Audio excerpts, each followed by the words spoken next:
Sir গো, আমি আপনাকে অপেক্ষায় চাচার কোনো আওয়াজ দিকে তাকাই শুনে রয়েছি। চাচা কাঁদতেছে নাকি?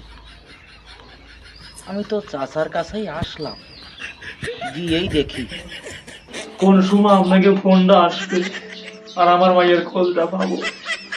আমি ফোন করিয়েছি, ওয়াদা করিয়েছি যতক্ষণ পর্যন্ত আমার মায়ের সন্ধান না পাবো আমি এক কাপড়েই থাকবো, গোসলও করবো না, খাবো না।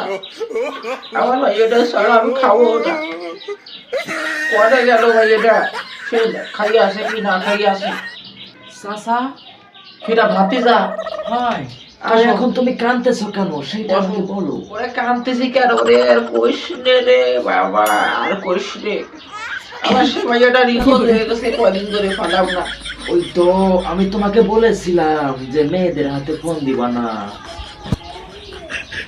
এটা তুই আমার কাটা গান মিছিটা দিস রে। কাটা গায়ে নুনের ছিটা দিচ্ছি, তাই না? দাঁড়া, কথা কইস না, কথা কইস না, যে ইন্সপেক্টর স্যার ফোন দিয়েছে। কিনা কল দিচ্ছি। এই হ্যালো, এই হ্যালো। হ্যাঁ স্যার, আমার মাইয়াটার কি কোনো খোঁজ পাওয়া গেছে? গেছে? কোনে স্যার, কোনে কোনে কোনে?